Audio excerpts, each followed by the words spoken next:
There was a time in the history of America when shamans lived across this land. People looked at animals as their relatives, believed that trees, mountains, and lightning were animate creatures, and talked to the unseen spirits. They celebrated their humanity as part of the circle life of all creation, caught up in the rotation of the seasons, the migration of animals, the reincarnation of life from generation to generation. Above all, they believed in the primacy of spiritual reality.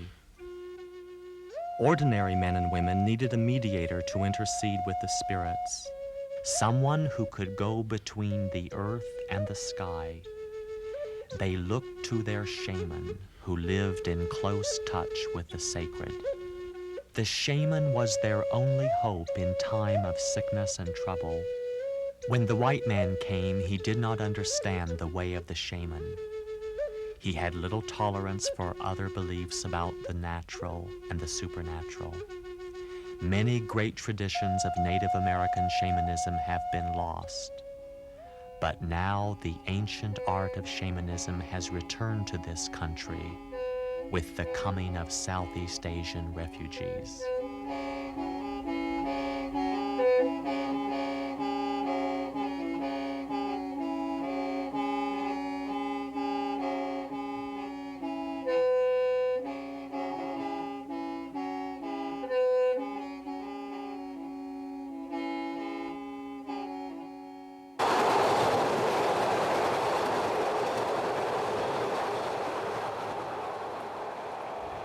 A community of Hmong refugees now lives in Chicago's uptown neighborhood. They have brought their ancient traditions to this inner city crossroads of ethnic variety and cultural diversity.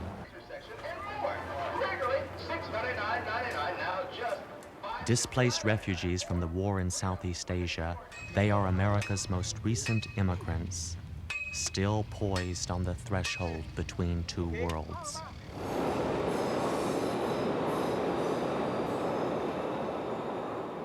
As part of my research, I traveled to Milwaukee to do an oral history of a husband and wife shaman team. The wife in particular had a reputation for her knowledge of plant medicine and herbal healing. She had brought this ancient tradition of natural healing with plants from the mountains of Laos to her new home in America. She spoke for hours of specific remedies and cures, a way of healing she feared would be lost with the passing of her generation.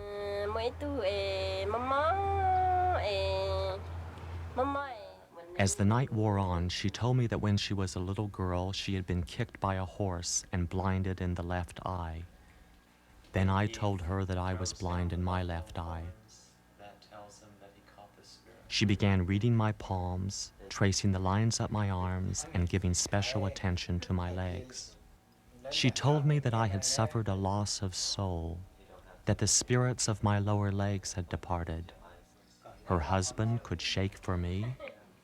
At least I could approach the mystery of the shaman's power.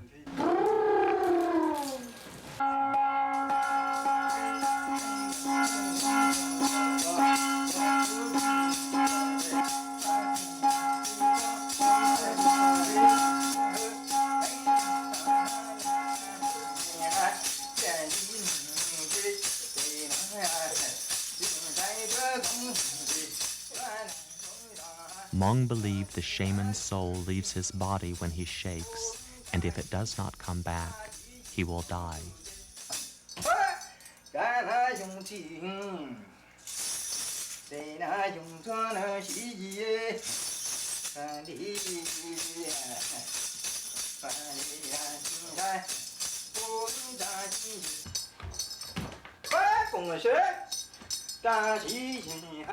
The veil over his face signifies that he has left the side of reality that is seen and has entered the part that is unseen. The son supports his father, believing a shaman may die if he falls in performance.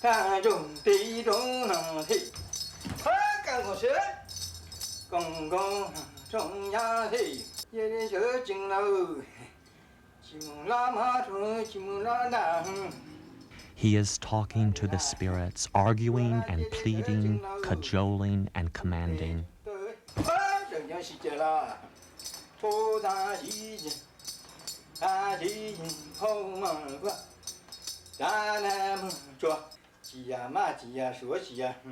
The ring of rattles helps him capture fugitive souls.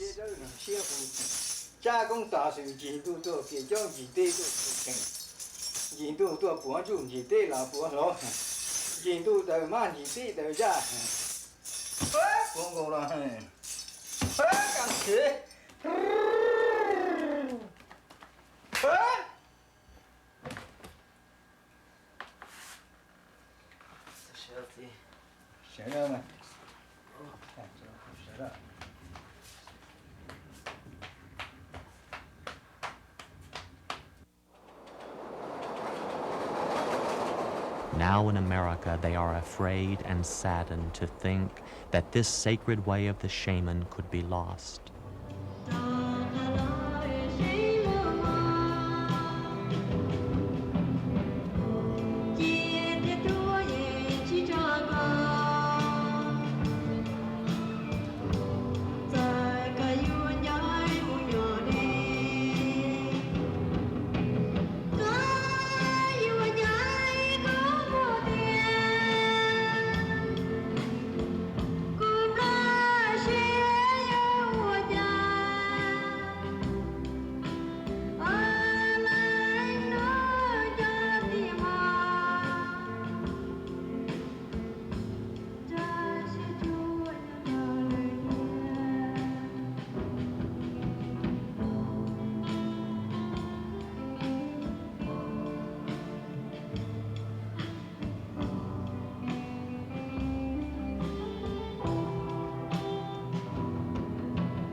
Cha Sheng is 22 years old. He has been in the U.S. for 5 years. Married and the father of 2 baby boys, he works at Burger King to help support his family while he studies chemistry at Chicago's Northeastern University.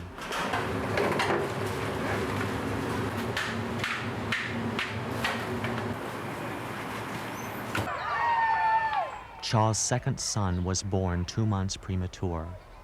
While the baby's life still hung in the balance, the family quietly brought a shaman to the intensive care unit and told the family they should offer a cow to strengthen the soul of the dying baby. Like the American Indians, Hmong believe that human life and animal life are intimately connected. The souls reincarnate one into the other. All boy rescues, uncles and cousins join together to restore his soul. They raised the $500 to buy the cow, found an American farmer who let them use his place. Each relative had a hand in the ceremony.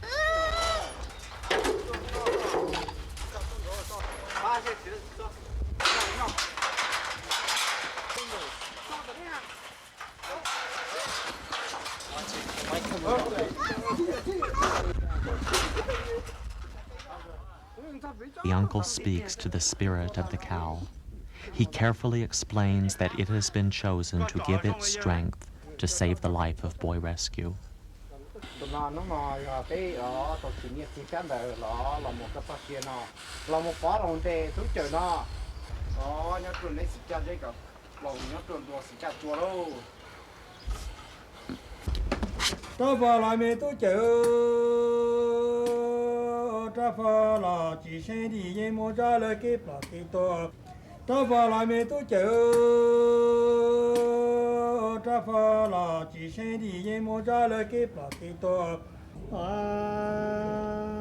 The shaman stands at the back door and calls back the soul of Boy Rescue.